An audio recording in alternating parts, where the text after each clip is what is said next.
Faiz Bashir is the CEO of FlexiSAF, a very interesting business, if I may say so myself. They built an interesting solution. You should Google them. And he's going to talk to us today about humans, technology, and the classroom, where we are in the 21st century. This basically is an overview on learning models, innovations, and everything. But I'm just going to let Faiz do most of the talking. Let's give him a round of applause as well. No, not clap, I beg.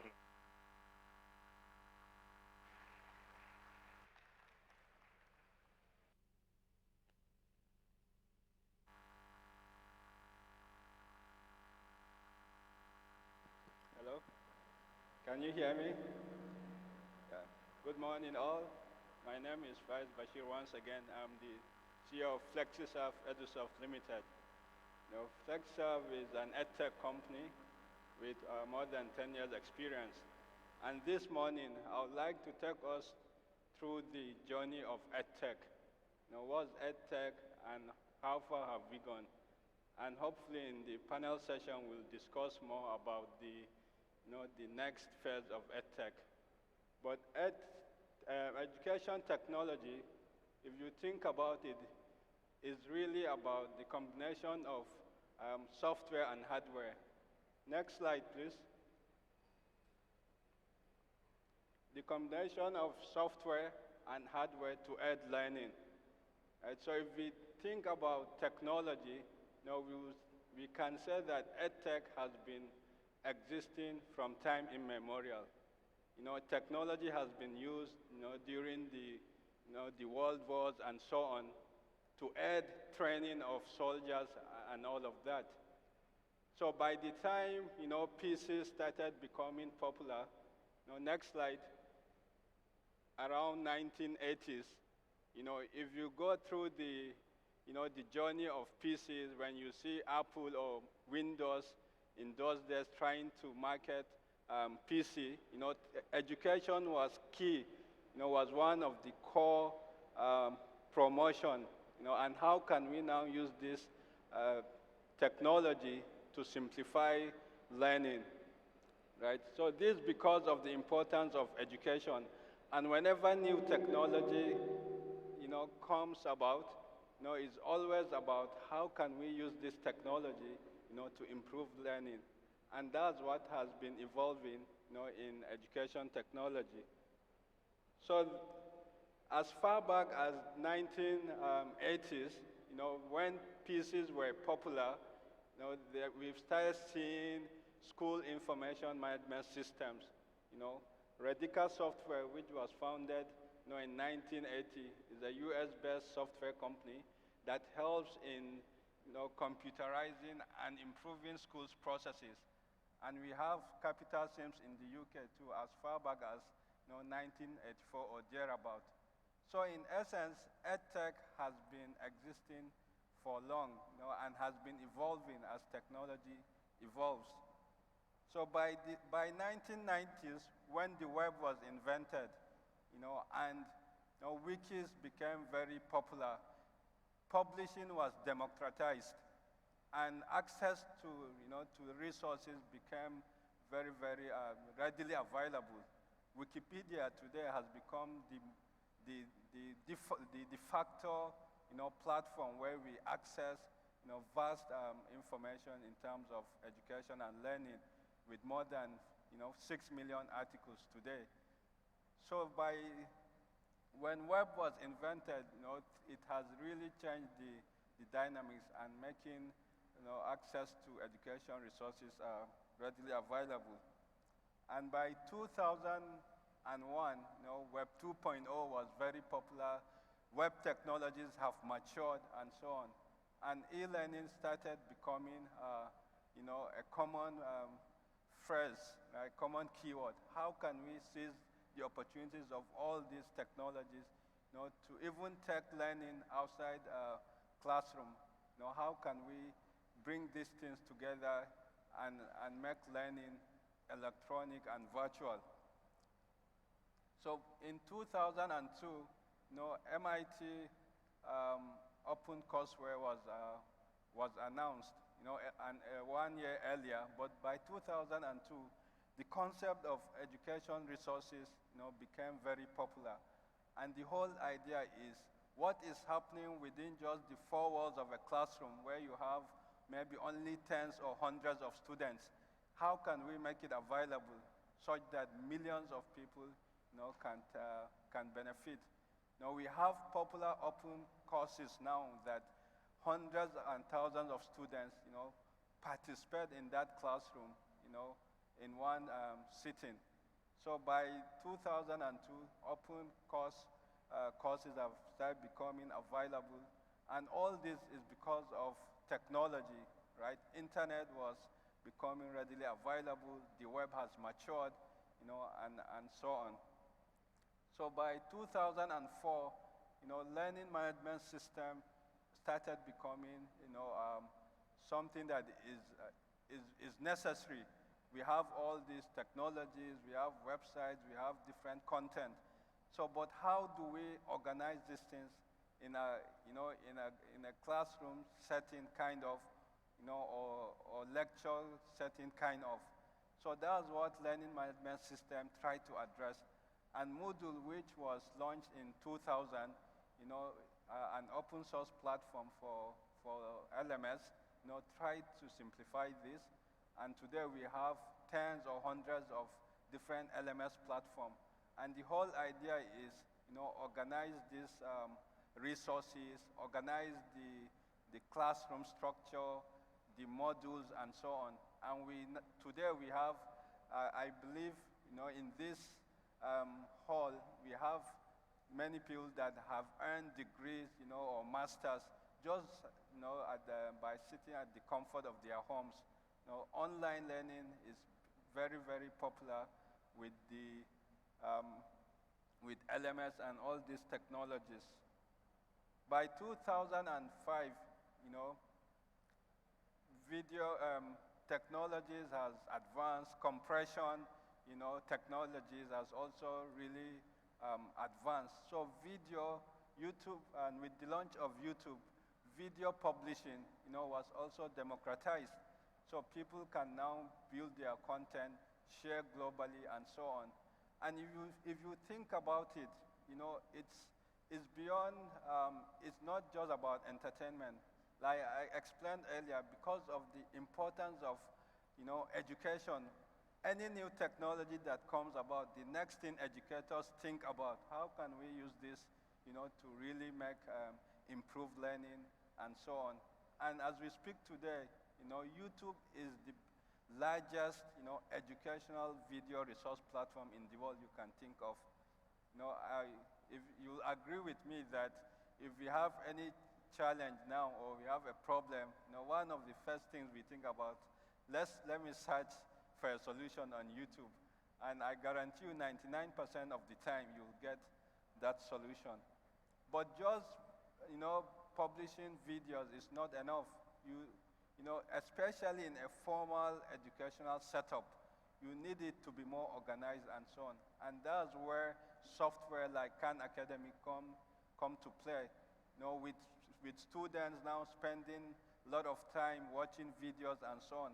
How can you track these things, right? And how do you ensure that there's a learning path that they are following and simplifying all this? So by 2009, with the popularity of Twitter and social media, even that is not, left just for social networking and entertainment and so on. Education also, social media also plays an important, role in education. Today, we use Twitter to follow, our interests and continue to learn and so on. So in essence, with the combination of all this, the social media, lifelong learning is now possible, which is like decades of ambition. In 1940s, when UN declared that education should be free for all, and the Sustainable Development Goal emphasized this by saying that lifelong learning is right to everyone. So with the combination of all this, now we don't have to wait to be in a formal, classroom setting and so on. Lifelong learning is possible, right? We all, learn from all these technologies and so on. So by 2012, MOOCs, that's massive online open course, has really taken mainstream. Recall in around 2002 when the MIT Open Courseware was launched and so on. Right? By 2012, it's now mainstream, and many of us have earned certificates from Coursera, Udemy, and all of that. And by 2014, things have really advanced. Software have advanced, and we started talking about cloud computing. Data is the next, oil, and all of that. And how can that, be leveraged in education? So analytics, and data science now play a key role, right? With all the time we spend online, watching and all of that, how can we tap into this? How can we analyze, gain insights, and make, learning even more tailored to the learners and improve the experience? By 2016, now what we are all talking about is now personalized learning. We have all these advanced technologies. Content is readily available, and all of that. How can we even take the experience further? How can we make learning more interesting, and tailor it to each individual needs? And that's what personalized learning is all about. And with technology, that is possible. In the traditional classroom setting, you usually have a teacher, stand in front of the class and teach tens or hundreds of students. And it's impossible for the teacher to really have like one-on-one with all the students. So personalized learning is difficult, and you have students with gaps, and they get promoted to the next level. But with technology, this is feasible. Now, students can now spend more time, watching videos, learning from several sources of materials. And during the class, the teacher doesn't have to spend time explaining these concepts because they have watched, and have an idea of that. They now have more time to discuss. So this is more like humanizing the classroom instead of the teacher just passively, sending information. Now they can really interact, and you can have a different kind of setup where you group students, and they can also learn within themselves and so on.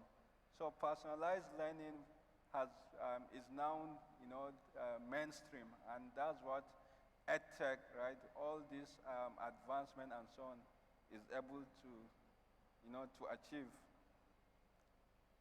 So blockchain, is another new technology, and like I've said repeatedly, any new technology that comes to play, education, is also, the next thing is how can we use this for education? Blockchain now helps in, in digital certificates, and in the future, what blockchain is going to do is how to really record and save the learning history of everyone, such that when an employer is looking to recruit, he doesn't really need to go through your certificates and so on. All the information about what you've been doing, the skills you have, the experience, is readily available, and they can easily take decisions. So Edtech in the classroom, right? Even with all the advancement of technology and so on, there's still a long way to go really when it comes to education in the classroom, especially in developing countries, like Nigeria. So we have this different hardware, we have smart boards, we have different content and so on. But the process of learning in the classroom is still not streamlined. And that's I think for me, the next phase, right? How do we build this kind of solutions that really integrate with learning in the classroom, especially for K-12? Because the reality is, for the kids, right, the younger ones, for education, it still has to be organized, right? We cannot eliminate the formal school setting. You cannot take away teachers. What technology can simply do is to aid, and improve the learning experience. Next slide, please. So a lot is happening, even in Nigeria, right? We have different companies now doing a lot of things around school administration and learning management, e-learning content, and distribution, school fees management, homeschooling and tutor services, vocational training, and so on. So a lot has been ongoing in Nigeria too, and different players are trying to see how can we employ this technology to improve learning, across board. Next slide. So with the internet and digital technology now becoming very ubiquitous, the leveraging technology, is key. With more than 6 billion people having access to smartphone, right? So definitely it has become a household utility. And technology is going to play an integral part, in education.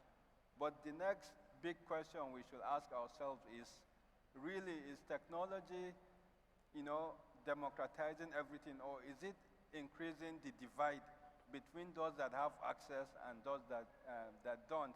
In Nigeria today, we have about 10 million out-of-school children, mostly in remote areas that do not have access to these devices, they do not have access to the internet, and so on. So that's another key question we should think about. How can we use technology to reach these millions of vulnerable kids, that also need to have solid education? Thank you very much. Thank you very much, Faiz. A round of applause. Thank you, thank you, thank you.